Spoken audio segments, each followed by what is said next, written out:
Yeah, have a seat. It's a great crowd. Thanks for coming out on a cold night. As is our tradition, we're going to start with the Pledge of Allegiance. So I'll ask you to all stand. I pledge allegiance to the flag of the United States of America and to the republic for which it stands, one nation, under God, indivisible, with liberty and justice for all. Thank you. Have a seat. Okay. One brief announcement about next month's program. We're going to have, and I've forgotten his last name already, but who spoke in here before on the Erie Canal. He was very popular, and he only got halfway through his presentation, so he's going to complete that next. Dan Cody, thank you very much. No, he's a local, I think. Is he from Webster? I'm not sure, but I think he's from Webster. Dan Cody, that's his name. Okay, but tonight we've got the great pleasure to have our town village historian, and man knowledgeable about all things having to do with the area, local history, and that's David Crumb, who's going to speak to us about the days when Hilton had a department store, and it has a family connection as well. So, Dave, tell us about it.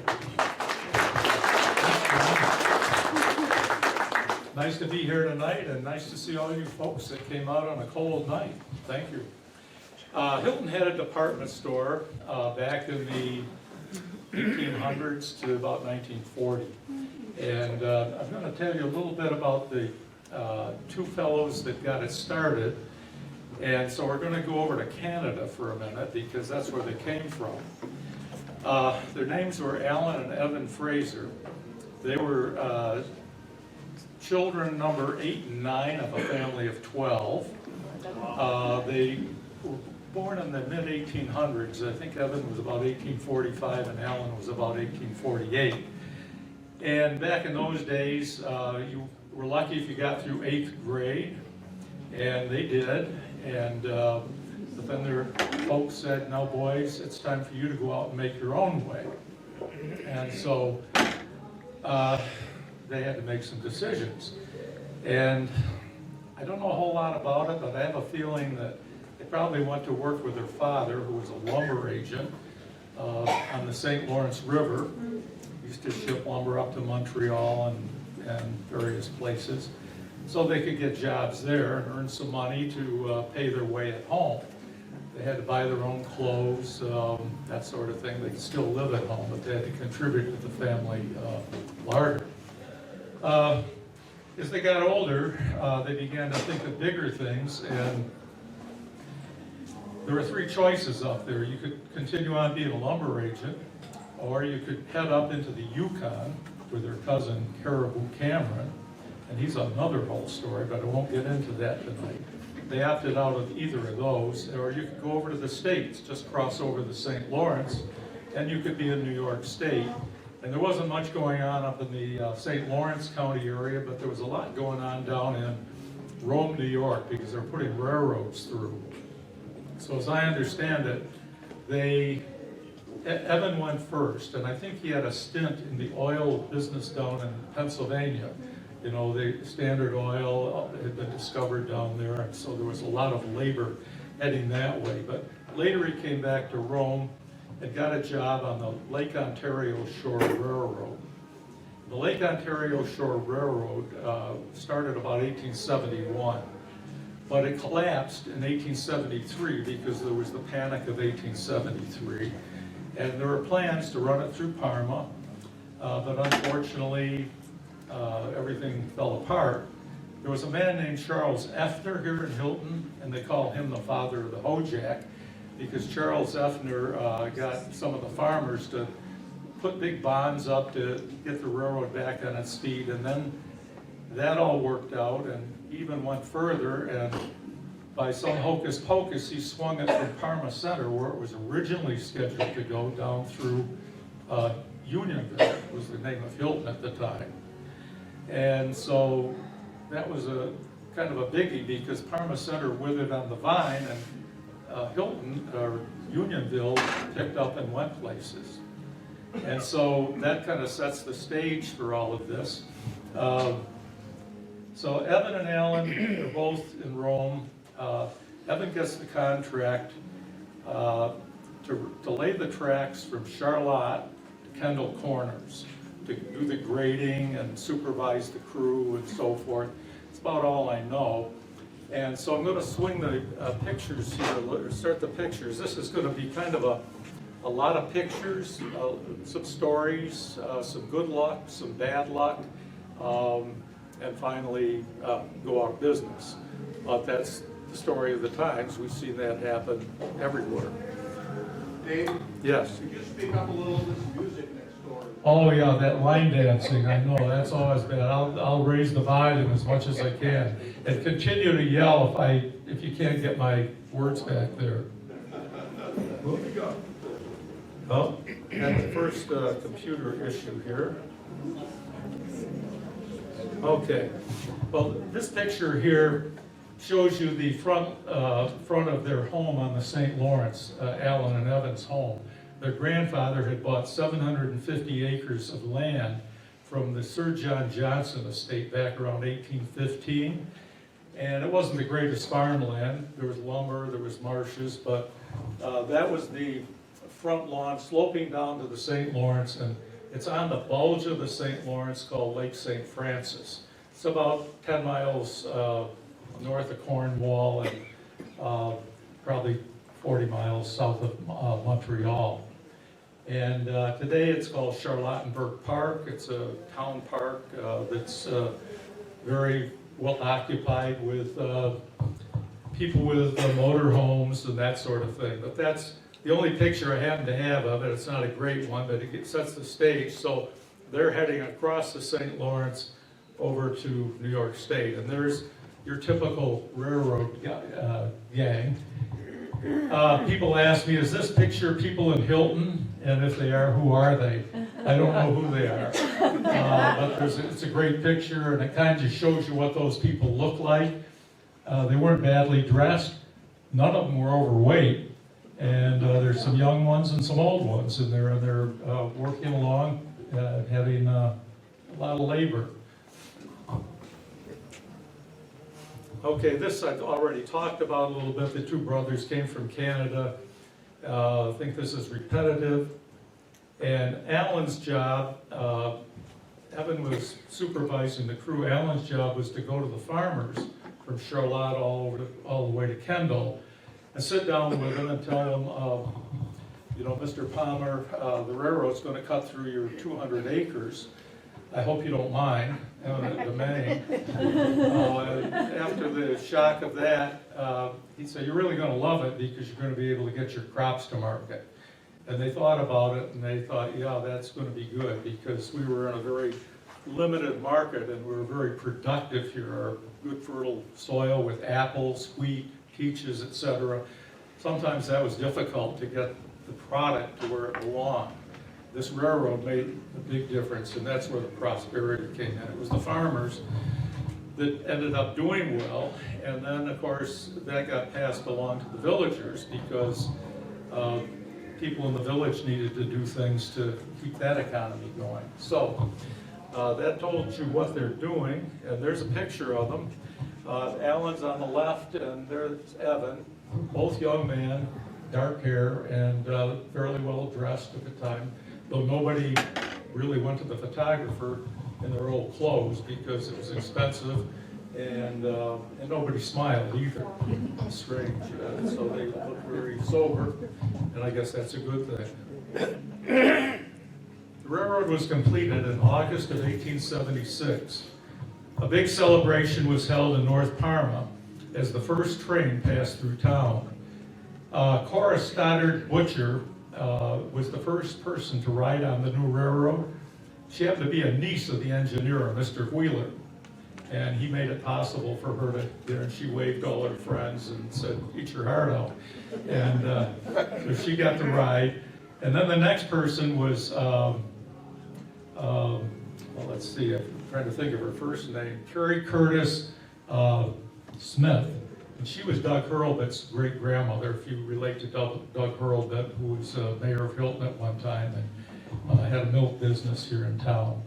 And Carrie, she was the first paying customer. She paid 26 cents for a ride on the passenger train to take her into Rochester to buy her wedding trousseau. And she was married a couple months later to James K. Smith, and they were both married by Reverend Charles Hilton, for whom the town was named. So that's kind of a nice little start. When the railroad job was done, then decisions had to be made.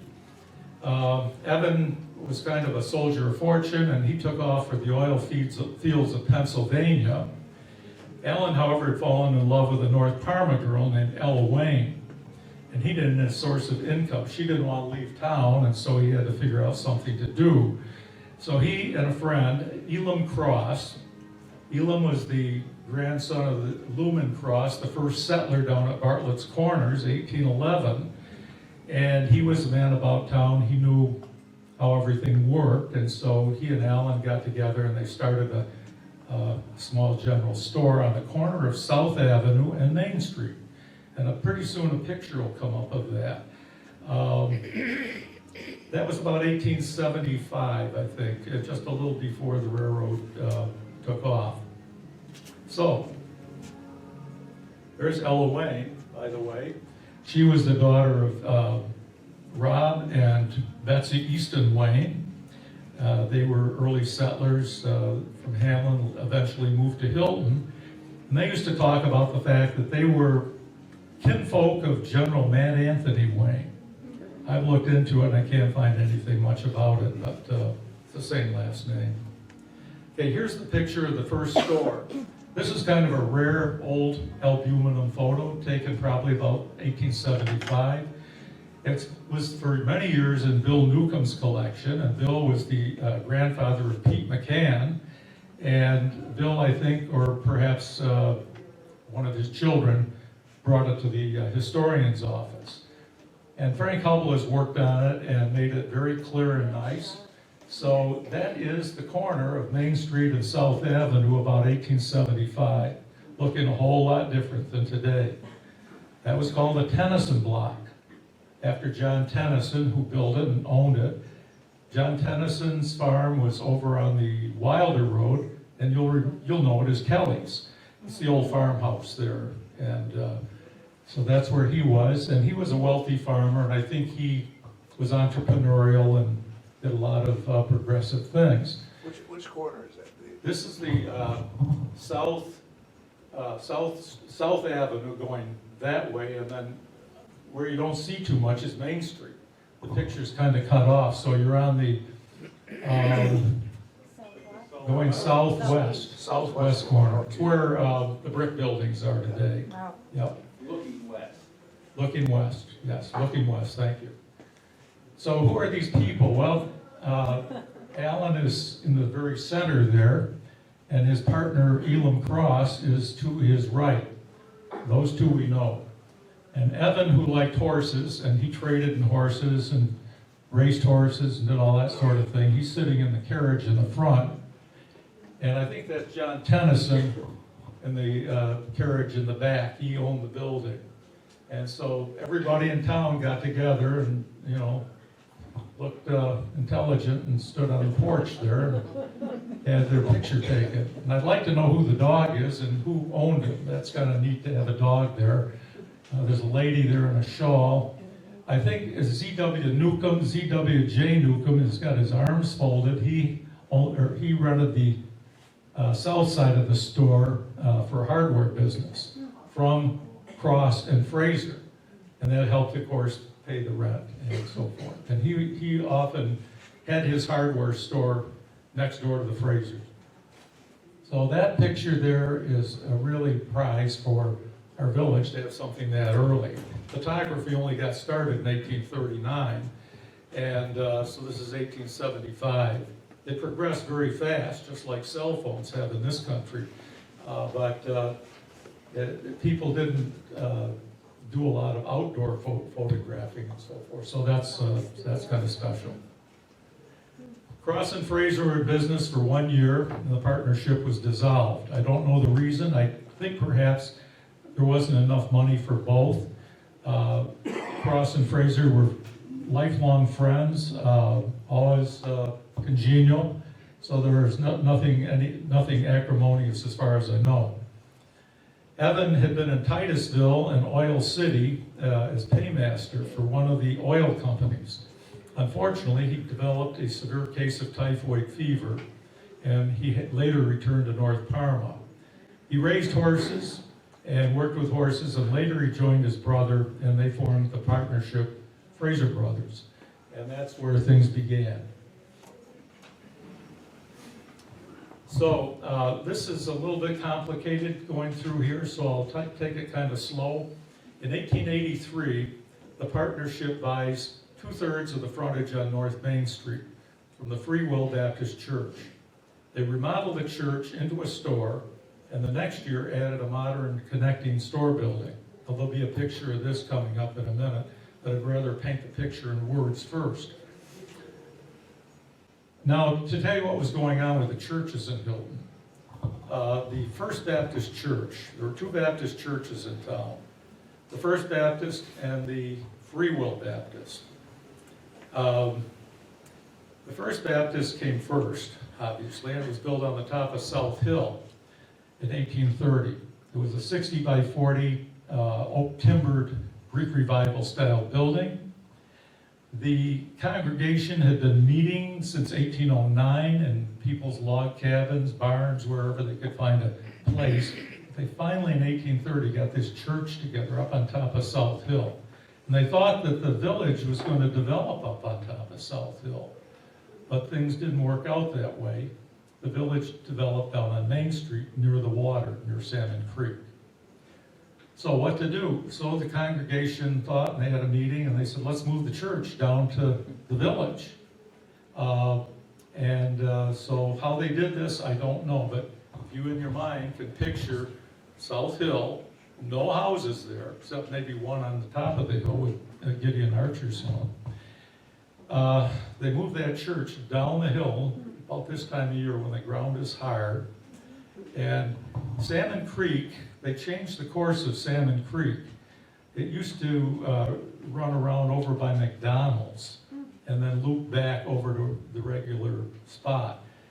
And I imagine that when it was over there, it was quite shallow and rocky, so maybe they got the church over the creek that way. I don't know.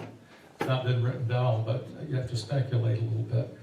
Then they moved it up the hill and parked it right in the middle of Main Street, right about where the post office, maybe the old post office stands.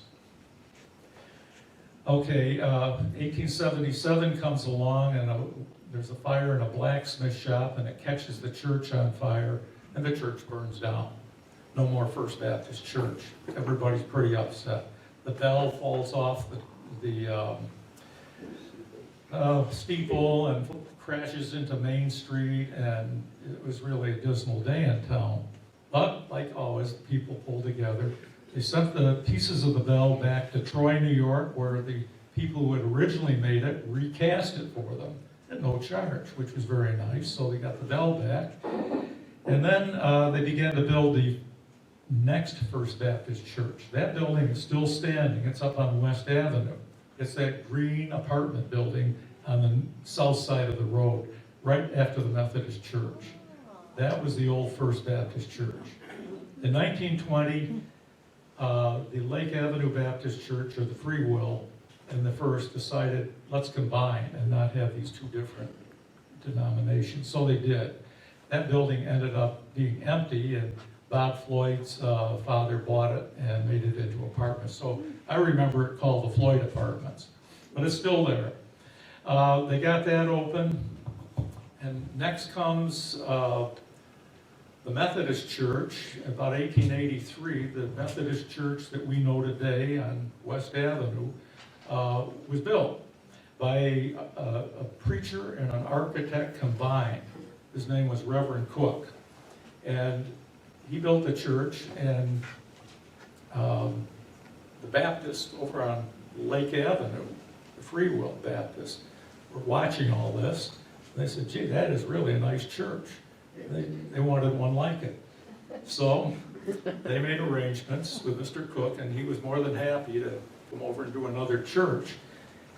And in the meantime, they had to make way for the building of the church because they wanted to put it on the same foundation as the old church, or the old church. So they moved the old church over to the vacant spot on Main Street where the First Baptist Church used to be, just sitting there empty, and plopped their Free Will Baptist Church on that spot. And they went over their church while the new church is being built. It took about a year. And the new church is the one that's still there with the steeple. And that was built in 1884. And if you don't believe me, go check the cornerstone out, because that's how I found out. That was, it's right there. And so the old church is no longer busy, so they put a for sale sign up, and Evan and Alan get there real quick and buy it. And they get all the land that goes with it on both sides. So the next picture, I hope, is going to be the picture of that. Yes. So that's what they end up with. There's the old Free Will Baptist Church, built about 1835, that used to stand on Lake Avenue. Got moved over to Main Street, and then they added this more modern general store on. And you'll see another picture in a minute of that. It goes way, way back from the back. So ZWJ Newcomb rents the old church part of the building. Can you folks hear me in the back okay? I'll try to get it up there. And so the people here, Alan is standing there to the, I guess that's the right, oh, that's the left, facing it, and ZWJ Newcomb, I think, is down in the corner, but you can see the signs over there. ZJW, that stands for Zela William James. He had three names, Newcomb Hardware. And then up on top, looking out the window, is William Iveson. He's the father of Ed Iveson, who had Iveson's store, which was where the M&T Bank stood. And so this is the second chapter of their business. And we're at about 1885 here, maybe something like that. And as I say, they had some good luck and some bad luck. This just talks about what I just said. ZWJ Newcomb rented the west side. Henry Cosman, I didn't mention, had a jewelry store on the west end. And then Will Iveson's harness shop was on the second floor. Henry Cosman was known to say that while I was in business at Hilton for 60 years, I was burned out 3 times. But he managed to save all his jewelry and silver. And so he didn't lose his inventory, but he had to find a new place every now and then to set up shop. Okay, a few years later, they decided to cover the old church with a false front and make it look like one operation. And the interesting thing here is the only thing that is visible today that is still here is the steeple of the Baptist church. That's the one that was built in 1884, so it's brand new. The house over on your right is an old house that stood on Hovey Street. It was Alan Fraser's first home. It was pretty handy, just running out the back door and into your store. And then this little lawn over here was what's left of the village green. We had a village green here back in the day where they'd have strawberry socials and wrestling matches and different things going on. And notice the street, it's just like a country lane or something. There's some sort of a wood sidewalk there. You've got a porch where the church used to be, and it's the same porch that was in front of the church, and I'm sure that was added. The little building at the end is Henry Cosman's jewelry store, the second one, I guess. There's some road apples on the street too. What's road apples? Yeah. You got a good eye. It's always hungry. The railroad brought prosperity to North Parma and business was good. Alan and Evan had lots of good luck with the business. But in 1886, Alan lost his oldest son, who was only 8 years old, to appendicitis. And that really was a bad thing for both he and his wife. In 1893, his wife died. They say she never got over the loss of the son. And then in 1894, he married Elfrida Tambling. Elfrida was a graduate of Crane Institute in Potsdam, New York. She was a concert pianist. She played the organ at the First Baptist Church, and she was attractive. And he needed a wife, and that's all I know. And somehow it happened.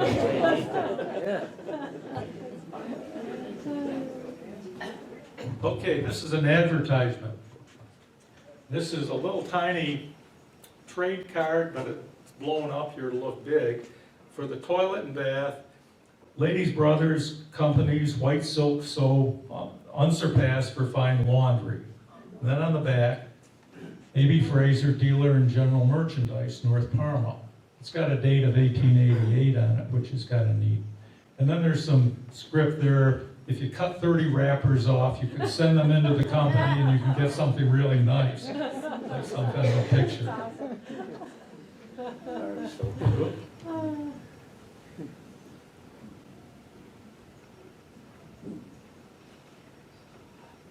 Okay, Evan's job, he was the front of the house. Alan handled finance and purchasing and more heady business matters. Evan handled sales and marketing and promotion and that sort of thing. He was always in the front of the store, schmoozing with customers and things like that. You'll see that's Fraser's cornet band. Why did they have that? Well, it was good advertising. You supported this band in town and you marched in parades all over Western New York when you could. And you got your name out in front of the public. I don't know the names of these other folks except the guy with the beard. That's Jonathan Greenwell. He's a relative of the Greenwells here in town. And he was also the constable and also the choir master of the Baptist Church. That's about all I know. He lived down on the corner of Hazen Street. And I think he had his blacksmith shop out in the back. There was an old barn there years ago with a cupola on it, which was reputed to be his blacksmith shop. Evan is standing center there in front of the young fellow where they have the drum. Okay, to get your merchandise out into the country, you had to have a peddler. And the farmers were tied up. Any of you who have been in the farm business know you don't just, you need something, you run into town. You wait, or wait till a peddler comes. And this was the way of doing business back then. The location, I think, is on Curtis Road. Curtis Road at one time was lined with stone walls on both sides. In 1934, Myron Roberts had new roads coming through town. They had some kind of a big contraption that came in and gobbled up the stones and chewed them up, and they made the roadbed out of the stone walls. Henry Buffton is the peddler. Henry Buffton is another Canadian. Anybody that remembers David Day? Oh, yes. David Day is the gentleman that wrote the book My First Life, talking about growing up in Hilton in the 30s and 40s. Well, Henry was his great-grandfather, and he was a Canadian. So he and Evan and Alan probably got along fine. And he also had been in the Civil War, which is interesting, a Canadian fighting in the Civil War. He was at Gettysburg, a lot of the battles, and we were researching a little bit of what his background there was. But he also, this is kind of neat, Henry Buffton sold insurance, but he was also the peddler at Fraser's. So he's probably had a double objective there. He could sell insurance to the farmers for their barns and sell the women some pins and needles and brooms and things. You can see some brooms on there, some wash tubs. Who knows what's inside? The horses are King and Rex. They were Evans. And they're a nice couple of nice white horses, and I suppose that having two white horses would make people look twice when you're coming down the country road. And there he is coming home. We're really lucky to have both these pictures. This one came from David Day's sister, Ann Day, who maybe some of you remember, Ann Rocco. And she brought it into the historian's office, and we were able to copy it. And it's the first time we've ever had it out, so it's a perfect time to display it. And they're coming back, and there are the stone walls, and you can see the brooms a lot better, and so forth. But Henry, he was an insurance salesman, and he was quite a prominent fellow in town. In fact, I believe he was a village president at one time. This Elam Cross, who I spoke of earlier, was the very first village president when Hilton was incorporated. A village president was a mayor. Later, about 1910 or 15, they changed the title to mayor instead of village president. Okay, this is a picture I referred to a little earlier. It's kind of a cross or angular picture of Main Street. You're looking west. There's this store, it's still got the church. So it's a picture taken probably around 1883 or 4, maybe 5 even, before they put the false front on. And down a little further, you can see a little small house there. That house was a very early house on Main Street. It probably was the tenant house for Ira Foote's house, and that was the old commercial hotel, which stood where the M&T Bank stands today. And later, it was a rental property, and Don Newcomb, Z.W.J.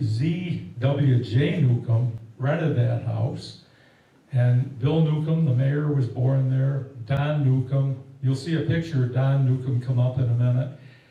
And it stood where the State Bank of Hilton would soon be built, in that particular location.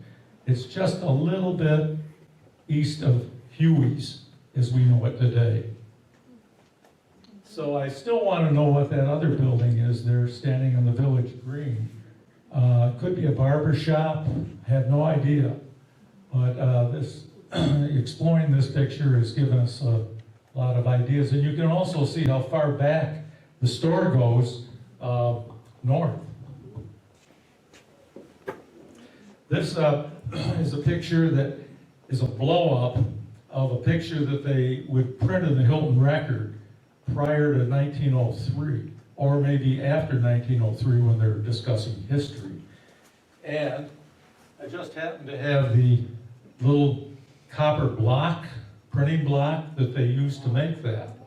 And for many of you remember print blocks, but the younger people here probably didn't know that printing was done like that. Now it's done digitally and much easier. But you had to have a print block if you wanted to get a picture in. You had to set type all day long to come out with a paper. But this is the original print block for that photograph there. Okay, some bad luck.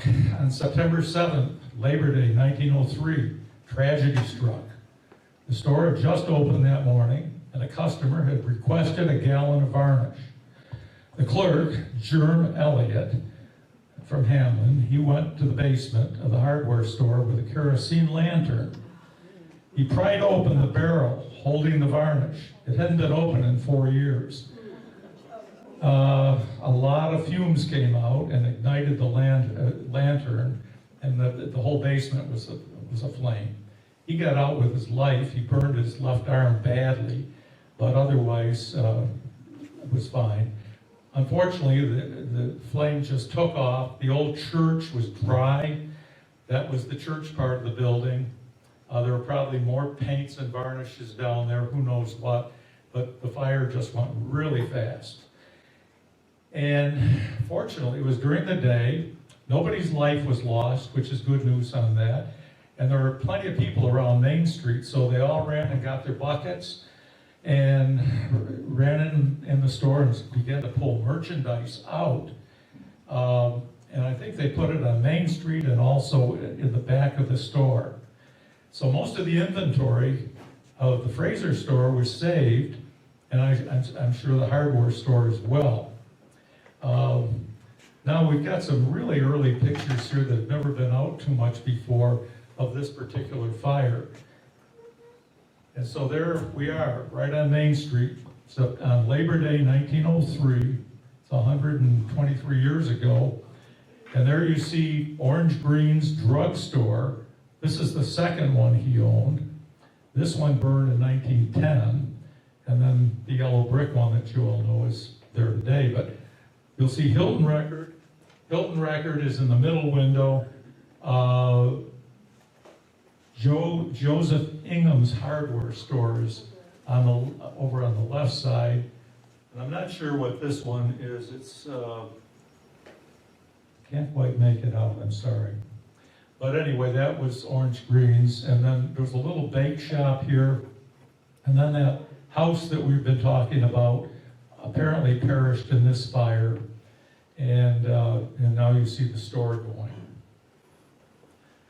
And there are the people running around, women in their long skirt. Must have been really hot. And now they're getting the hose in. They telephoned Charlotte from the only phone in town at the time. They send their pumper over because the one we had wasn't big enough. Well, by the time the pumper got over on the railroad, the building was gone. But I'm sure people were grabbing their buckets of water, but all to no avail. Now everybody's on Main Street, in the center of Main Street, and you've got this wonderful old Hilton Hotel in the background.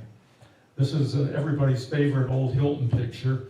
One time I sent a picture of this to Conrad Hilton, who was the owner and president of Hilton Hotels. I was a hotel management major as a kid.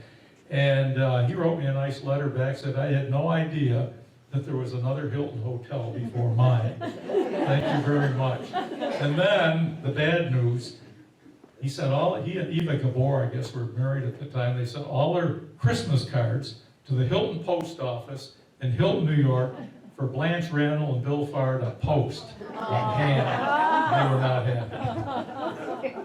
That's on the south side, though, isn't it? You're looking south when you're looking at the hotel. So That's it's the right opposite there. side of the fire. What's that? It's the opposite side of the fire? Yeah, it's the opposite side. Now what the folks standing there didn't know is 2 months later, the third floor of that was going to burn off. That was the Merritt fire. There were so many fires in 1903.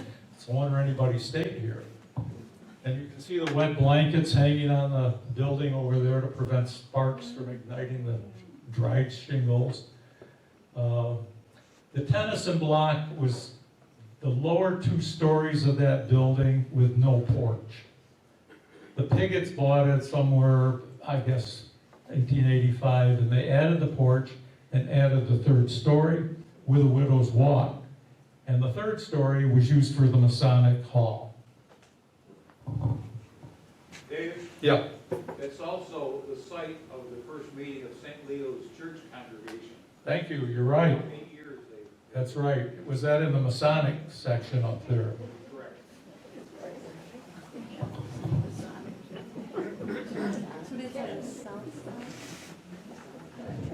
This gentleman under the wet blanket is Gilbert Childs.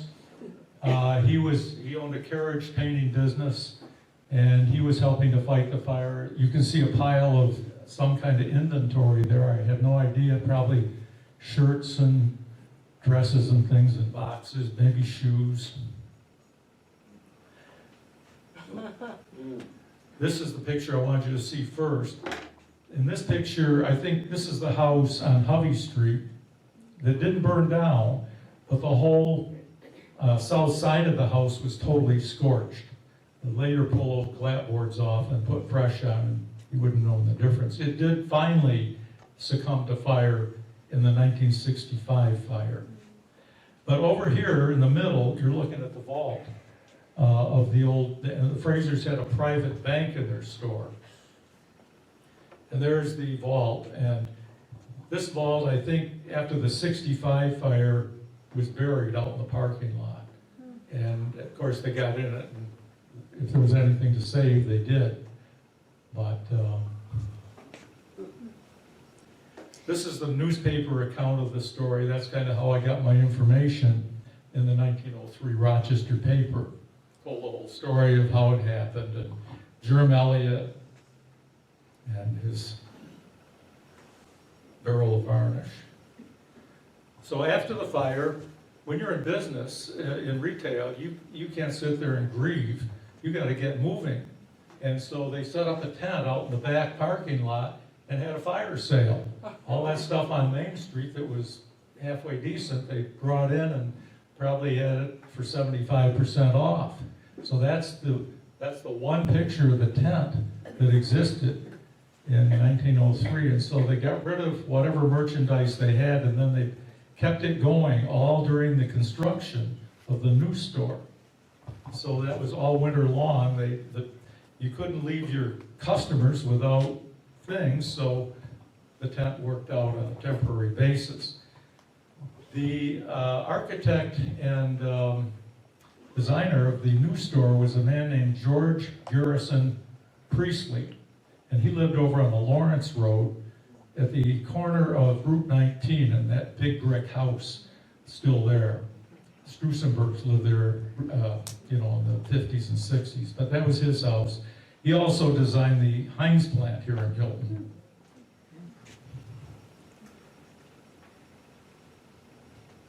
This is, to me, one of my favorite pictures because this, is 1904. The fire took place Labor Day, 1903, and they were constructing all through the winter. And the new store opened in March of 1904. So they really moved fast to get this new store up. And they might have been a little bit glad because now they could make a bigger store and not have all that old church and the green and all that in their way. So this shows you the construction of the new Fraser block. You can also notice on the other side that indeed I was right. Yep, the top floor burned off of the old Hilton Hotel. That was about 2 months later. The Methodist Church's steeple is looking very nice there. That was taken down in 1954, I think. Hurricane Hazel came through town, blew the roof off the school, and everybody was watching the Methodist Church steeple teeter back and forth, and they said it's time to take this down. It wasn't safe. It didn't blow over, but it got shortened. And the street is a mess. You got some young boys out there, and it's muddy, pretty yucky. And then you'll see a stump right there on the right, and that was a stump that was there to protect traffic when they turned down Hovey Street, so they didn't cut too close inside. It was an old locust tree. Okay, this is the finished product of the new store. This is March 1904. This little building on the end is the corner post office. And when you're building a store like this, you want to have as much in the store that you can rent to other people as possible, because that helps pay off the mortgage. So that was the Hilton post office. Later, you'll see pictures where they filled in this corner here with a brick wall. It was the only brick part of this building here, and that'll come up shortly. You've got Henry Cosman's jewelry store in here. You've got the Newcomb, I think Newcomb and another partner by that time was in the hardware store. And then the furniture galleries were upstairs here. There were not apartments at that time.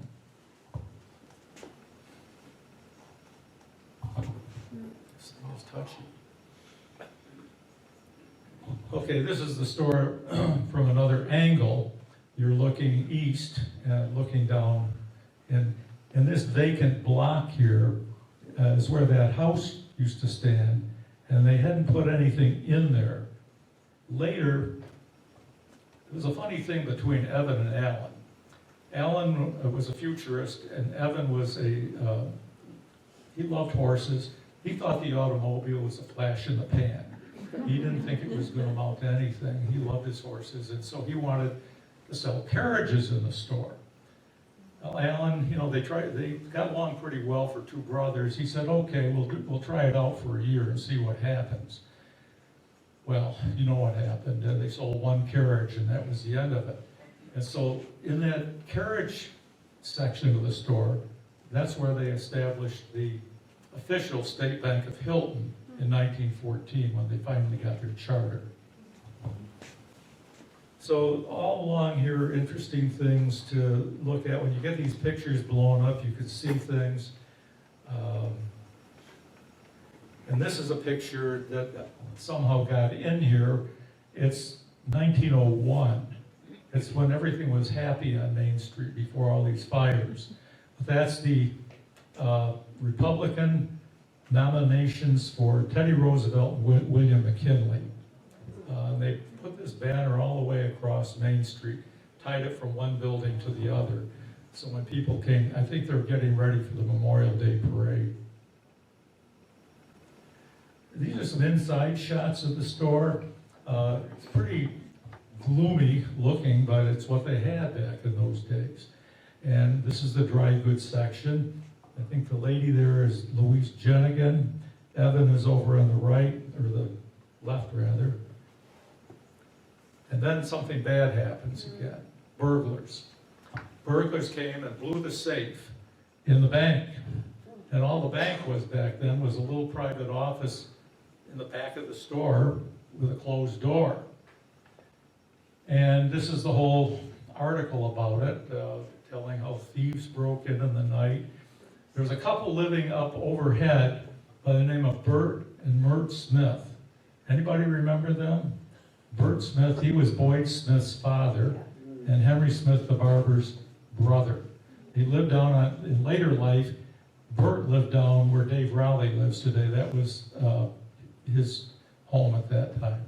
He lived to be quite old, but he was up there, he and his wife, they heard the burglars downstairs, and they, apparently when they blew the safe, it shook the whole building. So they jumped out of bed and began to run around, and I guess the burglars got scared and left. Now, here's the interesting thing. The thieves only got $2. And a lot of paper that they didn't know what to do with, and it ended up down on about where Tom Berger's place is. It was a vacant, kind of a creek flats, all strewn around the next day, and they were able to collect it.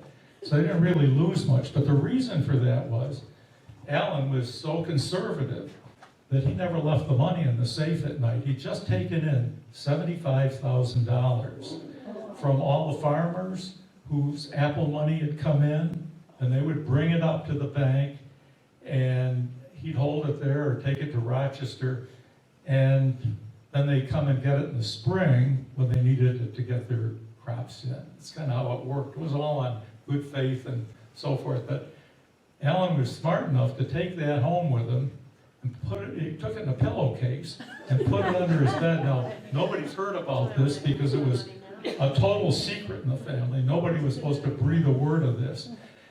And he even had a burglar alarm on the house.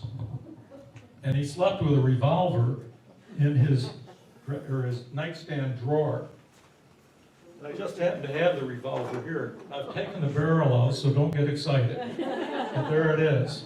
And Dave Allmeter restored this for me. I actually do have a barrel now for it, but I didn't think it'd be wise to put it in. But it's, what is it, Dave, a bulldog? Yeah, it's a bulldog. It's a 38 Smith & Wesson bulldog. 38 Smith & Wesson bulldog. How much did it cost in the day? $2.50. $2.50. I wonder if it worked. Here's the barrel. That's the cylinder. So anyway, pictures now of the safe. There's the safe. They blew the door. Again, thanks to Frank Hubble, he's got cleaned up very nicely. And this is a great picture of the office all messed up. These pictures were taken for insurance purposes. Somehow they survived. The paper's all over the floor. Later, Frank and I are going to work on trying to figure out what these pictures say up here, and if we can find out any information. That's the office. Yeah, what a way to come into work the next morning. So that was a piece of bad luck, but it had positive sides to it. This desk here, after the store closed in 41, migrated over across the street to Henry Smith's barber shop, and later became Al McMahon's barber shop, and then Ron Gosnell. And when Al closed shop, his daughter Donna kept the desk, and it's now residing out in Toledo, or no, Dayton, Ohio, where they live, and they're taking great care of it. And maybe someday it'll come back to Hilton, who knows? Okay, back inside the store, getting ready for Christmas. You can see the bells and the stuff up there, all these cases and things full of stuff. This is the crockery department, china, or, you know, what do you call these things, jardiniers and glassware and oil lamps down on the far corner there. This is the east side of the store upstairs. That was the part that was added with a brick wall. This is Evan driving to work in his Cutter one morning. And again, he liked his horses, and there was a barn out back, he could keep them. And he's wearing a sealskin hat that I was hoping to locate, but wasn't able to. It's around somewhere.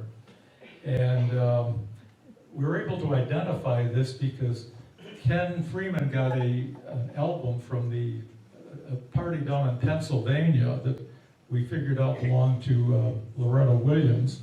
And that picture was in that album, and under it she'd written Evan Fraser and his fast horses. And so those horses must have come along at a good clip, and now they're the two dark ones. This is more going on in the store. Evan's standing up here. There was a crazy mirror up on the landing here that kids used to like to stand in front of and see how fat they could be or how skinny. And that was another one of Evan's ploys to get people in. You know, the kids would like to come in while the folks were shopping. This lady over here in the, let me see, what is that, the left, with her back to us is Fern Stevens. And she was the administrative assistant in the store. She was a granddaughter of Gideon and Ruth Archer, very smart lady. And she was still living up until 1975, I think. And I spent time visiting with her, and she told me a thing or two about the store. One of the things is this little gizmo here. I don't know if you can see it. It just looks like a little round wooden cup. But they had some kind of a crazy mechanical contraption that would, when you bought something at the counter and you paid for it, the clerk would put this in this thing and pull a lever, and it would go flying up over the ceiling and across down to the central cashier. And there's a name for that. I never saw one work, but it had it explained to me. And it was not electronic, it was just all spring mechanism. But the thing would fly, and everybody was fascinated because you'd think there was a bird going across the ceiling or something when that went through. There's the carriage shop, and Evan watching over things, probably feeling rather dismal that there weren't many sales. And now they have to, because of this robbery a few years ago, they had to get a charter from the state of New York. This couldn't be a private bank. When you had a private bank, I guess you had a license and you could do business. But now things had gotten to the point that they had to have a charter. So they applied and they got one. And they call it the A.B.E. Fraser Bankers, but later got the name State Bank of Hilton. And there's a picture now of Alan and Don Newcomb sitting there looking pleased with themselves. And I think that's the charter up on the wall. And that's in the building that was the carriage shop. Because when that year passed, Alan said enough, and they quickly turned it into the bank. And Which one's Alan? pardon? Which one's Alan there? He's the older guy with the white hair. Is that your grandfather? Yeah. And Don Newcomb is his son-in-law. And Don was born in that house, that little house that we talked about earlier. And later, bank was built on the site of that house.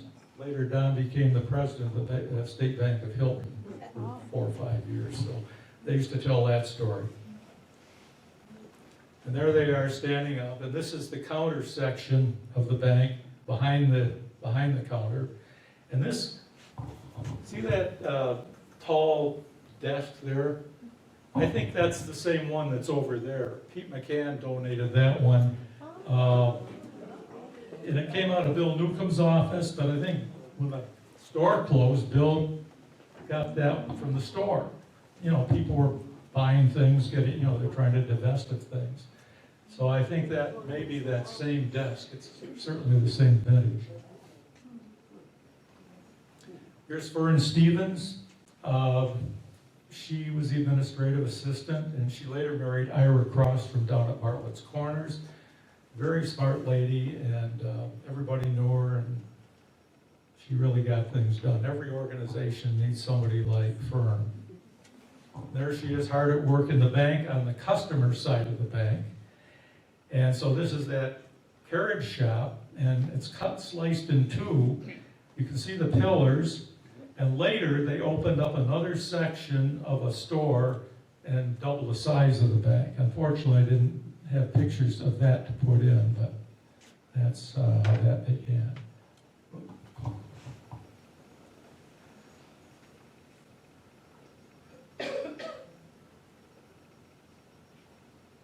Okay, we're back on the outside. It's winter. You see some sledges down there with a horse. Didn't seem like a busy day in Hilton. Again, everybody's busy working on their farms. This telephone pole here is an anomaly. Looks like it's going to fall over, and it seems to pop up in all these pictures. Now, back in around that time, 1911, there were only, 2 or 3 phones in town. Later, the Hilton Telephone Company, I think it was earlier than 1911. This is the Hilton Telephone Directory of 1911. And after the program, if you want to come up and see if you can find your grandparents in there, you're welcome to look. But there was an earlier time when they didn't have, they only had 2 telephones in town. There was one in the store and one out west somewhere. And when the gypsies would come to town, the people out west would call the store and they'd tell everybody on Main Street, and they'd pull their shades and lock the doors. The gypsies weren't too happy, but Louis saved the day, because Louis would open up and give them all free ice cream cones. And they'd march down South Avenue happy as they could be, and the merchants would all chip in and pay Louis for the ice cream. It's kind of a polite way to move them along, because they steal children and also things in your store, so they said. Come in handy. Okay, it's Christmas again. I think this is a little redundant. Whoop. Here's the board of directors of the State Bank of Hilton, all lined up by height. We've got Evan, the tallest, then Harry Greensmith. He was the Baptist minister. Harry Greensmith came from England, and he brought Boy Scouts into Hilton. And Frank Hubble, who's a Boy Scout aficionado, told me that Hilton had Troop 99. Anybody remember that?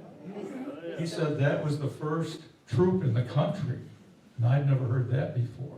He said they wanted to be, is that correct, Kyle? Yeah, we talked, the Boy Scouts, everybody had a 100th anniversary about the same time, and was talking to the Scoutmaster. Through some sort of clerical error, their paperwork got lost and got pushed back, so that's why they ended up as 99. But they are one of the first troops in the country. That's another badge of honor for Hilton. And the next guy is Alan, and then Van Allen Hovey from Hovey Street, and a wealthy farmer from Bennett Road named Albert Smith. And he lived in the big house across from where Danny and Faye Smith family used to live.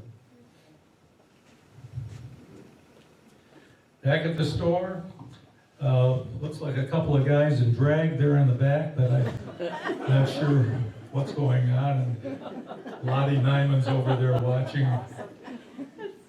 And there's Evan and Alan, his older gentleman. Evan's hair apparently turned white after he had typhoid fever. And they both, if you notice in the early pictures, they both had dark hair. And they've now become fairly prosperous and looking. And there's the dry good department. This is John Way John Way was a clerk. He's the guy on the left.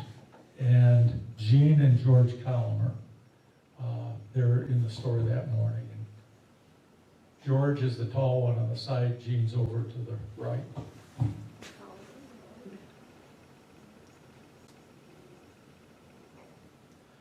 World War I is over. Hilton is celebrating. They've got the Dreadnought is afloat. You can see the cars lined up on Main Street. They're all over the place. It's like a car show. Yeah. And people are parked kind of slantwise. And I guess there were a lot of parades. I heard that they had a hanging effigy of the Kaiser. We don't have a picture of that, but I've heard that told. Here you can see the brick side of that building, no longer just a little tacked on post office. Okay, now we're in the 40s, and this is more my time, and that's kind of how we remember Main Street. Fraser Store went out of business in 1941. Why? Walmart? Walmart? Well, we didn't have Walmart, but we had people with automobiles, too many automobiles. People were driving to the Ridge because they could get it cheaper. Yeah. They were going into Rochester, to Sibley's. Here you have this great big old country general store, department store, and it was archaic. It was a paradigm shift. And then the Depression had something to do with it, I'm sure. The Depression, none of us probably remember it, but it was a pretty gruesome time. You can see the cars there. Going up the street, the State Bank of Hilton now has a fancy, they call it a colonial front, but I'm not sure that's correct. It's just a false front. The firemen thought that it was a totally brick building and that the fire would stop there, but no, it was a false front, and the wooden section went right through the bank there. You had to burn that right down. So we're down to Jose Joe's. That's where that little house was. And then they added the carriage shop and all these other stores. Now that was Michaels, Francis Michaels. He was prior to Homer Marple Furniture Store, and then, let me see here, that was Borelli's, then the post office, RG&E, the pleasure shop, and the barber shop. And the barber at that time, well, see, Bert Daly was the barber. For years, he was the longest person in business in Hilton. He'd been the barber for 60 years, not necessarily in that spot. And one day he closed the door, locked the store, stepped off, and dropped dead. And he was about 82 years old, and Jimmy Daly, who maybe some of you remember, was his grandson. And Bert was a fixture in town. It wound up being Vernon, wasn't it? And then Vernon came. Vernon. Yeah, Vernon was an interesting Yeah, character. he was, Yeah. liked his, Yeah, and then it was Robillard's Jewelers. And during the fire, Mr. Robillard, they say, was never the same after that. All his jewelry was flying out the window with the heat, and there were diamonds and rubies all over the Main Street. People's watches, things that, not a good scene. There's the brick wall again. This is an earlier picture, and you can see the bank down there without the colonial front. Pretty ugly. It was time they put that new front on. It didn't last long. They got about 10 years out of it.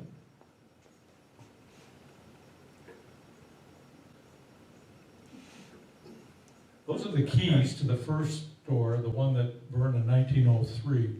Those are down in the historian's office in the case. Those survived somehow. And these are barrel banks. This belonged to Ethel Panaritas. The bank used to try to get children to learn how to save their money.